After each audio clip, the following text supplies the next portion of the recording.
So we're here at the Virgin FreeFest, and you guys played earlier this afternoon. And I noted that as soon as you walked on stage, the whole crowd like totally erupted. Before that, it was kind of dead. You know, the first question, you know, why did you want to play this festival? I think you guys are playing for free yourselves. You're donating your time. That's what I heard. Well, we played last year, and though it wasn't free, and we just really had a blast. So and then for us, shows like this are great because it gives you the opportunity to play with a lot of bands that normally you wouldn't, play with. This reminds me too of like a lot of the big summer festivals that started happening in the early 90s that I went to when I was first getting into music, like the Lollapaloozas and sort of like Horde Tour and stuff like that from back in the day. So it's cool because shows like this have really diverse lineups, like Public Enemy and Jet, Bravery, Weezer. It's a really unique kind of show, so it's cool to be a part of something like that. And because it's free, I mean, it's a huge opportunity for us to play in front of a lot of new people too. So it's a good thing for our band to keep trying to convert new ears. What other band were you most excited about being on the same bill as? You know, we're on tour right now with Blink and Weezer, and we're having a really good time doing that. But I have to say, seeing our names on the same poster as Public Enemy is kind of sweet. Yeah, it's being a Long Islander, and we used to Mark and I. It was not uncommon for anyone to see Flav in Freeport or Hempstead, kind of just driving around out and about. Yeah, no, totally. Would see Flav all the time when we were in high school, just driving around and hanging out. So it's cool to see them performing again because Flav kind of has become this brand star. Yeah, and everyone forgets that he's the hype man from Public Enemy. Did you ever meet him back in the day? We actually had Flav. Taking Back Sunday humbly likes to take credit for reintroducing Flav into the mainstream because we had him in our video for Your So Last Summer, which was on Tell All Your Friends, our first record. And we cast Flav in the video as one of the vocalists. And from that point on, his career just exploded. And then Flavor of Love and I Love New York and Flavor of Love 2 through whatever they're up to right now. And it was just really strange because I don't think anybody would have been able to predict that, let alone us. And it was kind of like a real last minute thing, think we could get Flavor Flav to be in the video, and then we called him and the next day he showed up. So cool. Yeah. So you guys obviously this summer put out a new record. For our purposes, it went to number 7, debuted at number 7 on the Billboard 200. I mean, that's really great. I mean, what sort of went into making the record? Were you surprised by how it did? Did you think it would, go further? What are your thoughts on that? I mean, the single did really well as well. Top 10 on alternative songs, Sink It To Me. Yeah. It's all those things are really are cool, and they're significant accomplishments. I think these days we're kind of looking at our band's growth and future in a little bit of a bigger picture kind of way.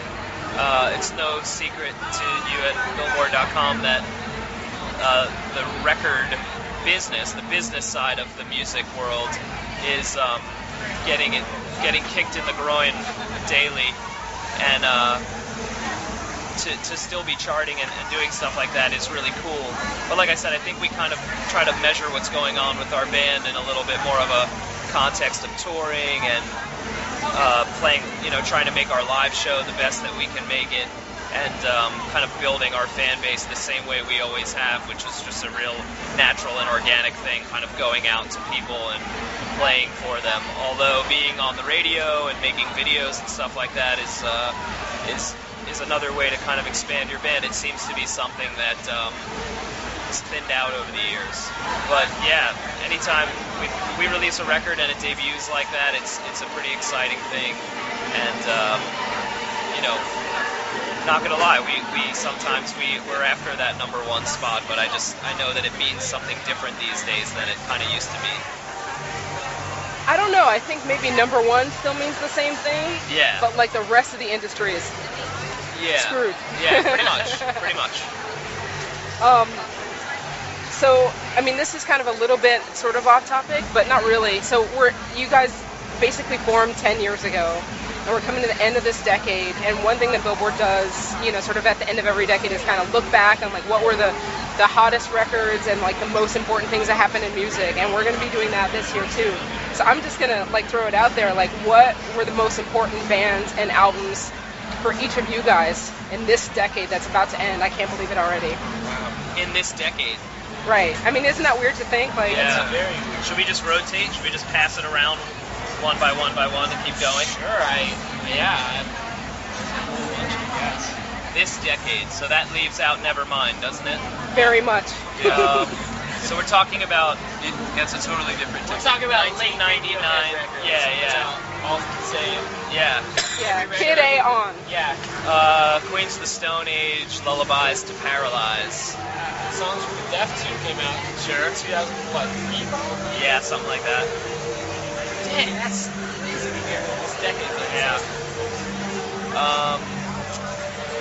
What about you? I'm gonna go with you guys. You guys are. Jeez, what else?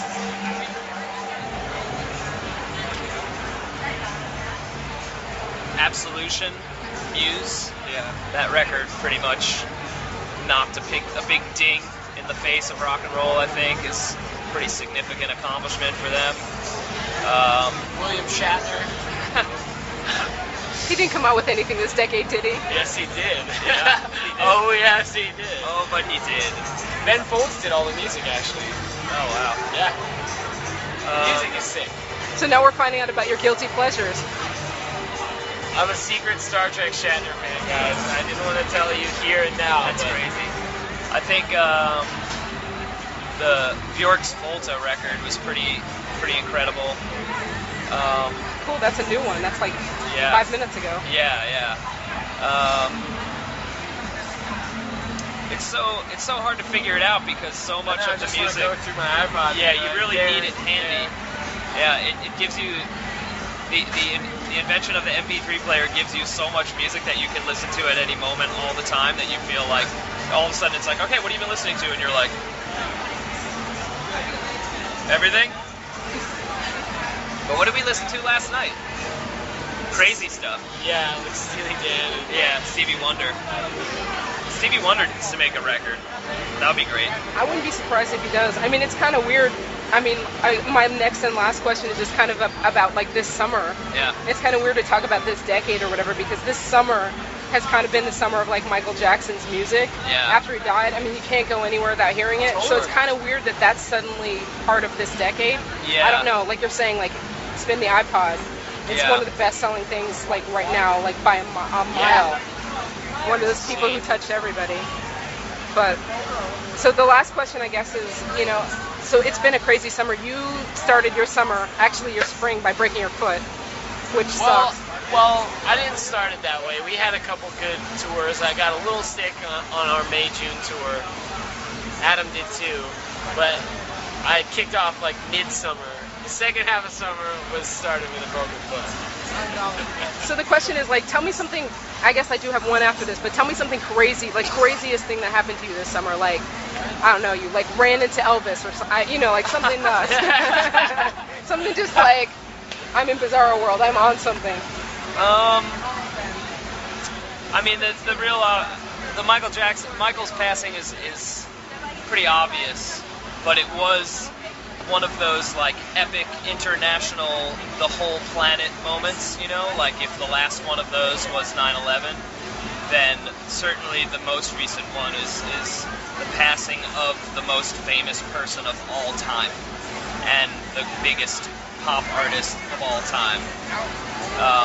And it was one of those things where around the world, some people chose to make jokes, some people chose to spin records all the time, but no one could deny that it was probably one of the unifying moments around the globe where people from every country in the world, because Michael Jackson's music doesn't know any borders at all. So everyone in the world that's ever heard of Michael Jackson kind of, you know, it was like one of those like unifying consciousness moments. And it was really bizarre to like see it unfold one day while we're sitting on the bus and then go on stage and perform, because I mean, we used to have on tour nightly exclusive Michael Jackson dance parties where we would just listen to Off the Wall on repeat. And you know, even at that point, Michael was kind of like, people kind of relegated him as this crazy person, and he was like, you know, hiding out and stuff, but the king is Michael Jackson. You know, say what you will, his work speaks for itself, and that's the, you know, the legacy that he'll leave behind. So then the last question is, and I'll let you guys go back to your documentary. Tell me. Which is not. Yeah, not shooting a documentary. I know. So I mean, like, we try to break news as much as we can on Billboard.com. You know, tell me about your next single, about music you're writing. Tell me something about like what you guys have planned that nobody else knows.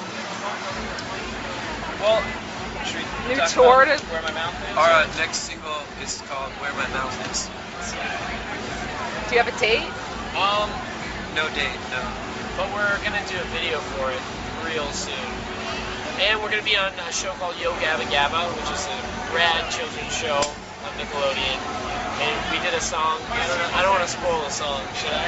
No. All right. You just have to stay a watch. surprise. Is it Yeah. is it an original or is it? It is original to the show. Okay. Yeah, it's not one of our songs, but we recorded this sweet song. And so we're really excited to go on that show because Adam and I watched it a lot when we were in Brooklyn, living together to make the record. So that'll be exciting. But Where My Mouth Is, our next single, is definitely something that I think we're all excited about, because it kind of is a songwriting landmark for us, and I think a song that we feel is kind of one of the things on New Again that really kind of shows our growth and development over the years, and something that I'm really excited for people to hear, TBS fans and people that may not have heard of us at all. We actually played it today and got a pretty tremendous response for it, so looking forward to having that song hopefully hit radio and television waves. All right. Well, thank you guys so much. All right, thank you.